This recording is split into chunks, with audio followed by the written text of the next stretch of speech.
और अल्हम्दुलिल्लाह इतनी बड़ी तादाद में यहाँ पर आप जमा हुए हैं, आपका बेहद शुक्रिया। और 3.5 घंटे देर से पहुँचने के बावजूद भी यहाँ पर आपकी मौजूदगी इस बात का पैगाम देती है कि बहादुरगंज की जनता ने एक फैसला ले लिया कि आने वाले असेंबली के इंतखाबात में वो गद्दारों का साथ नहीं देंगे, वफादारों का साथ देंगे इंशाअल्लाह ताला। और मुझे यकीन है कि यहां से मजलिस इत्तेहादुल मुस्लिमीन की कामयाबी होगी, क्योंकि आपने ही अपने वोटों से यहां से मजलिस को कामयाब किया था। बड़ी तकलीफ होती है जब वो लोग जिनको हमने अपने खून पसीना देकर कामयाब किया, उनके लिए तमाम मजलिस के रुफ़ाओं ने, अख्तरुल ईमान साहब ने, माजिद हुसैन ने, आदिल हसन ने, आफ्ताब साहब ने, बल्कि ऐसे कई सैकड़ों मजलिस के जिम्मेदारों ने मेहनत की और जीतने के बाद इन्होंने गद्दारी की। मुझसे नहीं बल्कि सीमांचल की गरीब आवाम से गद्दारी की और 4 हमारे विधायकों राजद के लोगों ने, उन्होंने जमीर अपना बेचा और इन्होंने उसको खरीद लिया। मगर आप जानते हैं कि जो लोग अपना जमीर नीलाम करने के लिए तैयार हो जाते हैं, वो कभी भी किसी भी वक्त भी बीजेपी का भी साथ दे सकते हैं। मेरे अजीज दोस्तों और बुजुर्गों, मैं शुक्रगुजार हूं आप लोगों का, यहाँ पर इतनी बड़ी तादाद में आपको यहाँ पर देखकर। यकीनन इससे हमारे हौसले बढ़ते हैं और हमको यकीन होता है कि जिन्होंने अपने ज़मीर की नीलामी की वो तो नीलाम हो गए और बेनिकाब हो गए, मगर जिन्होंने अपने वोट से उनको कामयाब किया था वो आज भी अल्हम्दुलिल्लाह मजलिस इत्तेहादुल मुस्लिमीन के साथ हैं। मैं आपका शुक्रिया अदा करना चाहता हूं कि पार्लियामेंट के इलेक्शन में भी आपने बहुत बड़ी तादाद में यहाँ पर मजलिस इत्तेहादुल मुस्लिमीन के उम्मीदवार जनाब अख्तरुल ईमान साहब को हक में अपने वोट दिया और उनको कामयाबी तो नहीं मिली, मगर अल्हम्दुलिल्लाह आपने अपनी वाबस्तगी का सबूत दिया। मुझे यकीन है कि जो आइंदा होने वाले असेंबली के इंतखाबात में आप मजलिस को अपना वोट देकर कामयाब करेंगे। यहाँ से जो अपना ज़मीर बेचकर चला गया, उन तमाम ने कहा कि मजलिस में रहकर हम बहादुरगंज के लिए या कोचा दामन के लिए या फिर दीगर मुकामात में हम विकास का काम नहीं करवा सकते हैं। मैं उनसे पूछना चाहता हूं, बताओ अख्तरुल ईमान को तुमने अकेला छोड़ दिया, मगर उस एक अख्तरुल ईमान ने अपनी विधानसभा में 800 करोड़ के डेवलपमेंट के काम करवाए। तुमने क्या किया? तुम्हारा डिप्टी चीफ मिनिस्टर था, तुमने कौन सा काम यहां पर बहादुरगंज में कराया? तुमने झूठ बोलकर मजलिस का साथ छोड़ा और तुमने बहादुरगंज की जनता के लिए कोई काम नहीं किया। मेरे अजीज दोस्तों और बुजुर्गों, आप जानते हैं कि जो लोग अपना जमीर 6 करोड़ में बेचते हैं, वो ये नहीं बता पा रहे हैं कि बहादुरगंज और टेरागाज की जो रोड है वो क्यों मुकम्मल नहीं हुई। वो ये नहीं बता पा रहे कि परमाणु पत्र जब SIR हो रहा था नहीं दिला सके। वो ये नहीं बोल पा रहे हैं कि यहाँ पर बहादुरगंज में SDM का ऑफिस क्यों नहीं पहुंचा। वो ये नहीं बोल पा रहे हैं कि कैंसर के इतने बड़े अमराज मरीज यहाँ पर हैं, उनके लिए एम्स नहीं बना सके।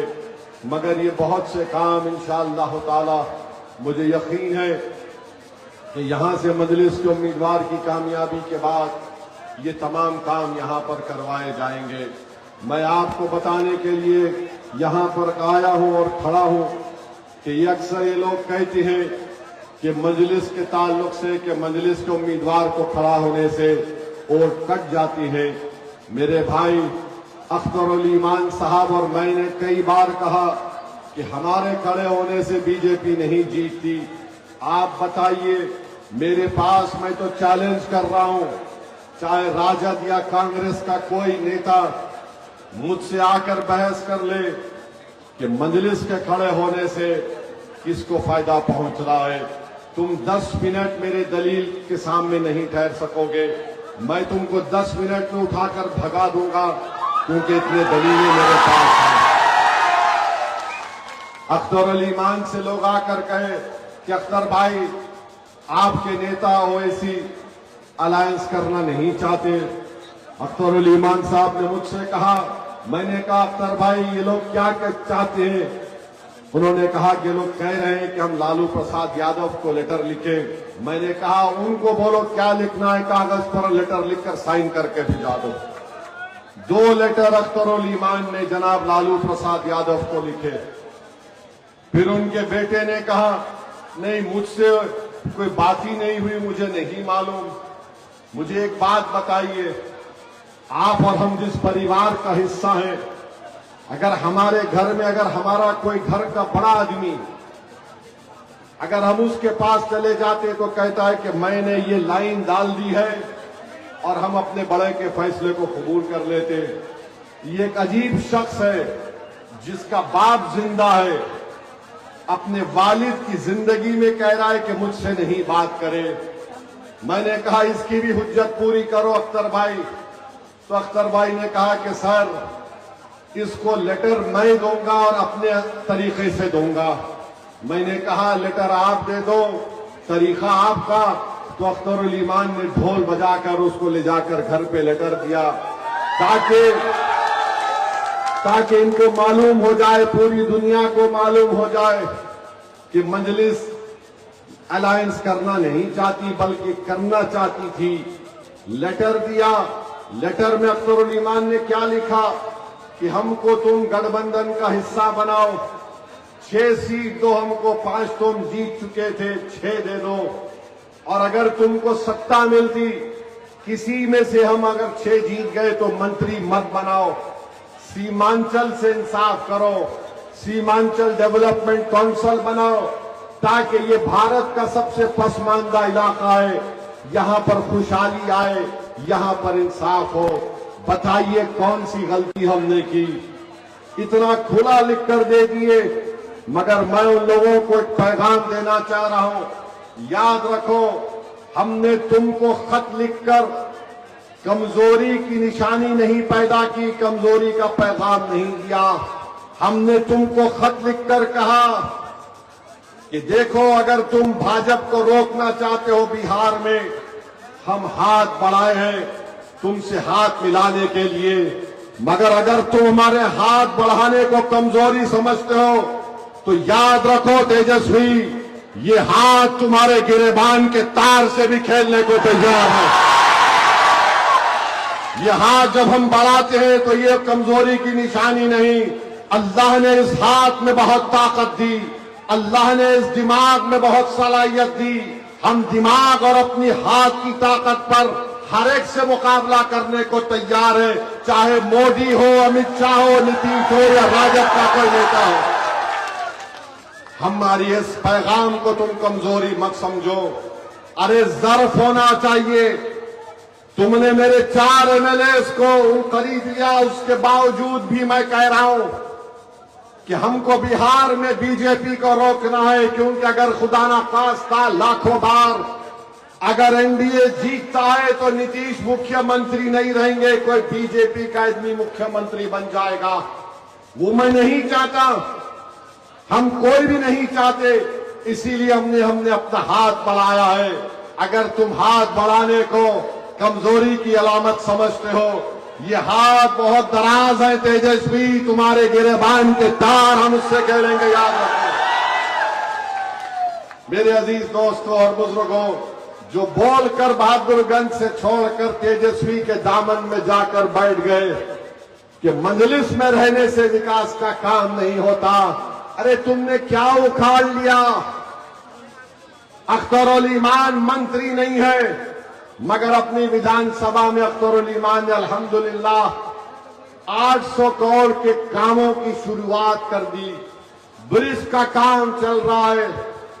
बताओ तुमने क्या किया? तुम सिर्फ धोखा देने में माहिर हो, तुम पीठ में खंजर घोंपने वाले हो।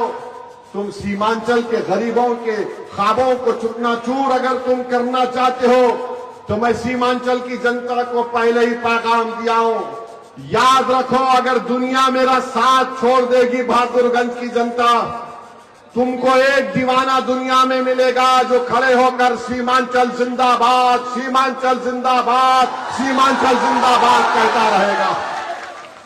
हम यहां पर 2015 में आए, हमको कामयाबी नहीं मिली। दुश्मन समझे कि कामयाबी नहीं मिलेगी, वो ऐसी छोड़कर चला जाएगा। दुनिया नहीं जानती कि मैं दीवाना हूं। अगर किसी से मोहब्बत का दावा करता हूं तो मैं अपने आप को मिटाने को तैयार हूं, मगर उनको अपना पीठ कभी दिखाने के लिए तैयार न था, न कभी दिखाऊंगा। मैं साथ नहीं छोड़ूंगा सीमांचल का। जब तक अल्लाह असदुद्दीन ओवैसी को जिंदा रखेगा, मैं जब तक जिंदा रहूंगा सीमांचल और गरीबों की आवाम की लड़ाई लड़ता रहूंगा। मुझे अल्लाह काफी है। अरे लोग आएंगे चले जाएंगे, मगर एक इंसान की जबान की भी अहमियत होनी चाहिए। अगर हर चीज को हम नापेंगे फायदा होगा या नुकसान होगा, तो मेरे भाई ये नुकसान फायदे में हम काम नहीं कर सकेंगे। हमको काम करना है कि तुमसे मोहब्बत है, तो मोहब्बत की बुनियाद क्या है? मोहब्बत की बुनियाद अमल है। किसी शायर ने अच्छा कहा था कि अकल को तनकीद से फुर्सत नहीं, अकल को तनकीद से फुर्सत नहीं, इश्क पर अमल की बुनियाद रख। तो हम इश्क करते हैं सीमांचल से। लोग दुनिया उसको एक तरफा कहे, दो तरफा कहे, उसका मतलब नहीं लेना है, सिर्फ हमको काम करना है सीमांचल के। तो आज मैं आपके दरमियान में आया हूं, दोबारा उस बात को रखने के लिए आया हूं कि मजलिस सीमांचल के साथ है। और आपका दिल गवाही देगा कि जब तक मजलिस नहीं आई थी, सिवाय मरहूम तस्लीम साहब के कोई सीमांचल नहीं बोलता था। मगर जब से अख्तर ईमान ने मजलिस की क़यादत को संभाला, मजलिस के झंडे को सीमांचल में हमने गाड़ दिया अख्तर ईमान की क़यादत में, तो तेजस्वी को भी मजबूरन बोलना पड़ा सीमांचल, सीमांचल, सीमांचल। ये किसने कहा? मजलिस ने कहा। तो आज सब सीमांचल कह रहे हैं, बल्कि मोदी ने भी कह दिया सीमांचल। तो मालूम हुआ कि जब भाईजान बोलते हैं तो तेजस्वी और मोदी को भी उसी सुर में बोलना पड़ता है। ये तुम्हारी ताकत है, ये आपका सियासी शऊर है, ये आपकी मजलिस से वाबस्तगी है। मेरे अजीज दोस्तों और बुजुर्गों, हमने तो पूरी कोशिश कर ली, मगर हमको चुनाव लड़ना है और बराबर लड़ेंगे इंशाअल्लाह ताला। चाहे यहां पर हो, कोचा दामन हो, रुकनुद्दीन जहां से है, शाहनवाज जहां से है, तुम तैयार हो जाओ। मैं तुमसे आकर जमहूरी तरीके से जंग करूंगा, जंग करूंगा। ये मेरी जाती जंग नहीं होगी। इन गरीब आवाम को तुमने धोखा किया है, इनके ख्वाबों को तुमने चुकनाचूर करने की कोशिश की। वो गरीब आवाम जो हिंदुस्तान के कोने कोने से अपने पैसों से खर्चा कर कर आकर तुमको वोट डाला। और मैं जानता हूं इलेक्शन से 2 दिन पहले तुम लोग क्या कर रहे थे। तुम मेरे सामने आकर हाथ की भीख मांग रहे थे कि साहब हमको बचा लो, चुनाव के लिए 2 दिन है। अरे मैं जो कुछ कर सकता था मैंने किया, मेरा अल्लाह जानता है। मैं इसलिए किया क्योंकि मैंने सीमांचल की आवाम को एक वादा किया, और उस वादे को पूरा करने के लिए हम तमाम ने अपना सब कुछ अपने दांव पे लगा दिया। नहीं, हमारे उम्मीदवार को कामयाब करना है, क्योंकि सीमांचल की जनता को हमने वादा किया। तो मेरे अजीज दोस्तों और बुजुर्गों, ऐसा होगी 2 मिनट रुक कर।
बिस्मिल्लाहिर्रहमानिर्रहीम।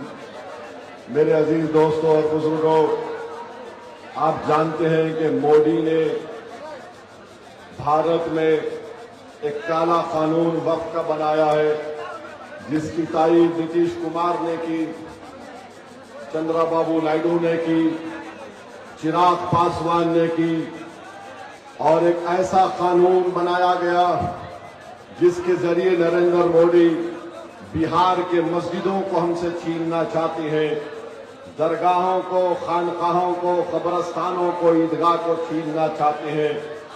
तो मैं आपसे अपील कर रहा हूं मेरे अजीज दोस्तों और बुजुर्गों, उस कानून के खिलाफ आपने देखा कि भारत की पार्लियामेंट में मैंने तमाम कानूनी दलीलें देकर बीजेपी ने जो कानून लाया उनको झूठा साबित किया। ये वक्फ को बचाने के लिए कानून नहीं लाया गया, बल्कि ये हमारी वक्फ की जायदादों को लूटने के लिए लाया गया है।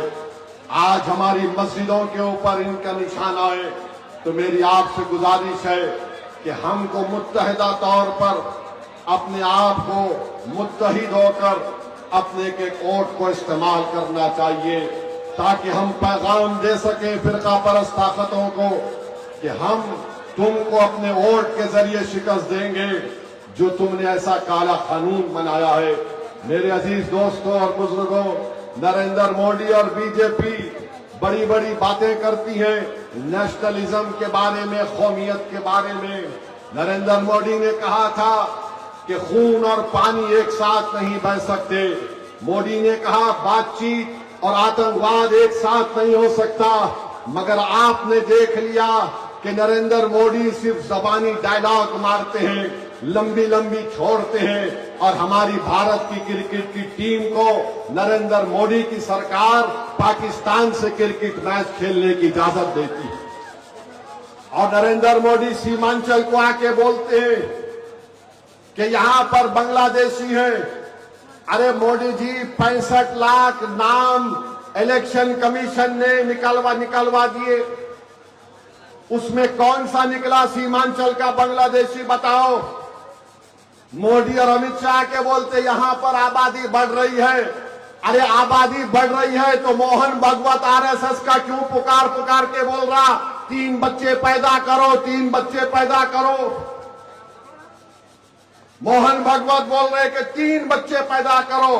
कल तक बीजेपी आरएसएस बोलती थी कि मुसलमान बहुत बच्चे पैदा कर रहे। मैं उस वक्त भी आज भी कह रहा हूं कि मुसलमानों का टीएफआर रेट सबसे ज्यादा गिरा है, 2.1 पे आ चुका है। मगर मोदी और अमित शाह एक नया सोचा छोड़ रहे, नहीं सीमांचल में घुसपैठी आ गए। अरे कहां है घुसपैठी? अगर घुसपैठी आए तो अमित शाह सो रहे हैं। बीएसएफ आपकी है, मोदी की हुकूमत में घुसपैठी कैसा आ गए? बांग्लादेशी। अरे बीजेपी और आरएसएस वालों, ये जो बांग्लादेश का बॉर्डर है, मैं तुमको चलकर दिखाऊंगा। भारत की जमीन पर ठहर कर मैं तुमको दिखाऊंगा कि हमारी जमीन के सामने चीन वहां पर एयरपोर्ट बना रहा है, और मोदी चीन का नाम सुनते कि खामोश हो जाते हैं। चीन को कुछ बोलते ही नहीं। चीन के बारे में नाम लो, चीन से हाथ मिला लिए। बांग्लादेश में इनकलाब आ गया, हमको खबर नहीं। श्रीलंका में इनकलाब आ गया, हमको खबर नहीं। नेपाल में इनकलाब आ गया, इनको खबर नहीं। आप समझे इनकी क़यादत। नेपाल तो बाजू है, अगर वहां पर कोई छीके तो हमको मालूम होना ना। जनता रोड पे निकल के वहां के वजीर आजम को कपड़े उतार कर मार रही है। मोदी जी को पता ही नहीं है। मगर सीमांचल में घुसपैठी बांग्लादेशी है। वाह मोदी जी, आप सो रहे हैं या जाग रहे हमको पता नहीं। नेपाल की आवाम तो रोड पे निकलकर नेपाल के नौजवानों ने अपनी हुकूमत का तख्ता ही पलट दिया, मगर दिल्ली के बादशाह को खबर ही नहीं है। अब आप बताइए, जिसको पड़ोस में क्या हो रहा नहीं मालूम, जिसको बांग्लादेश में चीन हमारी जमीन के सामने एयरपोर्ट बना रहा है नहीं मालूम, वो बांग्लादेश जो कभी भारत का बहुत करीब था, आज पाकिस्तान से उसके रिश्ते मजबूत हो गए। बोलो क्या हो रहा है बीजेपी वालों, बोलो। तुम यहां पर सीमांचल को आकर यहां की जनता को बदनाम करने की बात बीजेपी करती है। अरे गाया में आप फैक्ट्री खोल रहे हैं तो सीमांचल में क्यों नहीं खोलते मोदी जी? तो बोले ना मैंने पूर्णिया एयरपोर्ट खोला। अच्छा, एयरपोर्ट में भी फ्लाइट अहमदाबाद जा रही है, हैदराबाद नहीं जा रही है। यहां पर हाई कोर्ट का बेंच क्यों नहीं खोला जाता? जब झारखंड नहीं बना था तो यहां पर बेंच था। यहां पर लोग बीमार होते हैं, एम्स नहीं खोला जाता। जलालाबाद से किशनगंज तक रेलवे ट्रैक की जरूरत है, नहीं खोला जाता। और वो कोचा दामन का जमीर फरोज जो भाग गया, उसमें स्टेशन नहीं खुलता। मगर मोदी जी आके बोलेंगे भाइयों बहनों, सीमांचल में घुसपैठी आ रहे हैं। आप क्या सो रहे थे? आप प्रधानमंत्री हैं, बॉर्डर सिक्योरिटी फोर्स है, कैसे आते बांग्लादेश से लोग? मगर बदनाम करना सीमांचल को। मोदी जी, सीमांचल की जनता आपको भी जवाब देगी इंशाअल्लाह इलेक्शन में, आपको भी जवाब देगी। ये सीमांचल की तौहीन है। अब आप देखिए, बोलते हैं कि जीएसटी हमने कम कर दिया। अरे गरीब के पास पैसा नहीं है खर्चा करने को। सीमांचल के किसान को फसल की कीमत नहीं मिलती। अनानास की कीमत हो, केले की कीमत हो, चावल की कीमत हो, मकाई की कीमत हो। मगर मोदी जी बोल रहे दिल्ली के बादशाह, मैं भाइयों बहनों जीएसटी कम कर दिया। अरे गरीब के पास पैसा नहीं है। इतनी गरीबी भारत में बढ़ चुकी है। मेरे अजीज दोस्तों और बुजुर्गों, हम आपसे अपील कर रहे हैं कि मजलिस को मजबूत करिए और मजलिस के हक में पहले से ज्यादा अपने वोट का इस्तेमाल करिए। एसआईआर हुआ, एसआईआर जब हुआ तो मैं, अख्तर भाई, हमारे तौसीफ आलम साहब, हम लोग दिल्ली गए, इलेक्शन कमिश्नर साहब से मिले और हमने उनके सामने जाके, अख्तर भाई, हमने कहा था इलेक्शन कमीशन के चीफ इलेक्शन कमिश्नर को कि साहब बीजेपी हमारे सीमांचल को बोलती है घुसपैठियों का इलाका है, आप ऐसा होने मत दीजिए। तो चीफ इलेक्शन कमिश्नर ने हमारे सामने वादा किया था कि हम ऐसा होने नहीं देंगे। मगर 65 लाख नाम आ गए मोदी जी, कोई घुसपैठी नहीं निकला। आप पहाड़ कोट के भी चूहा नहीं निकाल सके।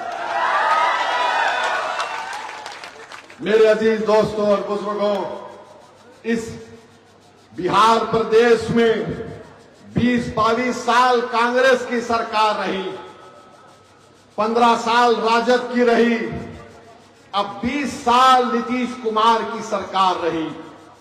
कभी राजद के साथ तो कभी बीजेपी के साथ, तो कभी राजद के साथ तो कभी बीजेपी के साथ। अब नहीं मालूम नीतीश कुमार कल सुबह उठकर किसके साथ चले जाएंगे।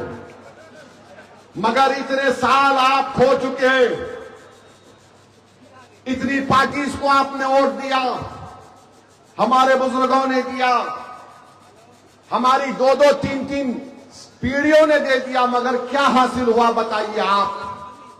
मैं बहादुरगंज के नौजवानों को बता रहा हूं, बिहार में करीब 60% आबादी 25 साल से कम उम्र नौजवानों की है।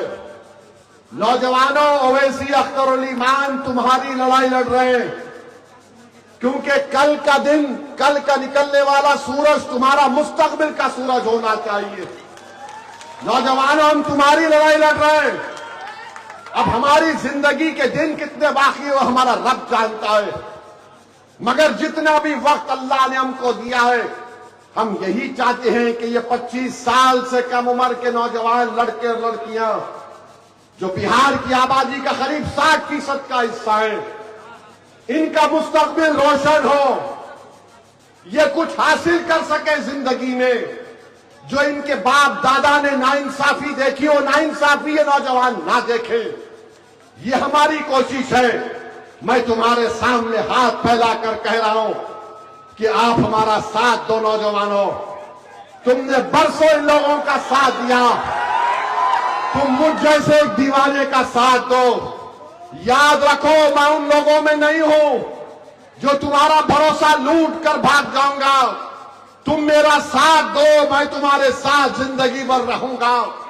मैं तुमसे वादा किया और फिर कर रहा हूं, मैं जब तक जिंदा रहूंगा तुम्हारी जबान में तुम्हारी लड़ाई को अपनी लड़ाई समझता था और लड़ता रहूंगा। मैं इस दुनिया से भी जाऊंगा, अगर इस मुल्क में गया तो तुम कभी आना और अपने कंधे पर मेरा जनाजा उठाकर कब्रिस्तान को लेकर जाना, मगर मैं तुम्हारा साथ छोड़ने को तैयार नहीं हूं। हमारी लड़ाई सीमांचल की, ये हमारी लड़ाई है, ये तुम्हारी लड़ाई भी है, इसमें हमारी जिद भी शामिल है। बस करना यह है कि जिसको आपने बरसों आजमा लिया, हमको भी थोड़े साल के लिए आजमाओ, थोड़े साल के लिए आजमाओ। जब एक एमएलए अख्तर अली ईमान अपने विधानसभा में 800 करोड़ के काम शुरू करवा सकता है, बाज मुकम्मल भी हो गए। सोचो अगर कोई जज्बे के साथ काम करेगा, बहादुरगंज में लड़ेगा, तो इंशाअल्लाह ताला काम होगा। और अगर काम नहीं होगा, मैं आपको बता रहा हूं, हम चक्का जाम कर देंगे नेशनल हाईवे को। काम होना पड़ेगा सीमांचल में। जब पूरी कोशिशें की जाएगी और ये फैसला होगा कि नहीं, ये लोग सुनने वाले नहीं हैं, तो जमहूरी तरीके से जिस तरह चंपारण में महात्मा गांधी ने सत्याग्रह का ऐलान किया था, हम भी ऐलान करेंगे। आओ सीमांचल की जनता, अब सत्याग्रह होगा सीमांचल की डेवलपमेंट के लिए। तो मेरे अजीज दोस्तों और बुजुर्गों, हमको और 2 जलसों में जाना है। अगर आप मजलिस का साथ दे रहे हैं इस आने वाले विधानसभा के चुनाव में, अगर आप सीमांचल की नाइंसाफी की लड़ाई में हमारा साथ दे रहे हैं, अगर आप उन लोगों को वोट नहीं देंगे जिन्होंने हमारे बाप दादा के मुस्तकबिल को बर्बाद कर दिया, तो मैं आपसे अपील करूंगा, अपना जेब से सेल फोन निकालिए, लाइट जलाइए, ताकि पटना में भाजपा, राजद, नीतीश कुमार को उनकी दिमाग की बत्ती खुल जाए। आज यहां से बहादुरगंज से पैगाम देंगे, खोलो अपना सेल फोन, लाइट जलाओ, ताकि गद्दारों को भी मालूम हो जाए कि तुम्हारी बत्ती गुल होने वाली है। तो लगाओ मेरे साथ, सीमांचल की जनता जिंदाबाद, सीमांचल की जनता जिंदाबाद, सीमांचल की जनता जिंदाबाद, मजलिस पार्टी जिंदाबाद, मजलिस पार्टी जिंदाबाद। अस्सलाम वालेकुम व रहमतुल्लाहि व बरकातहू।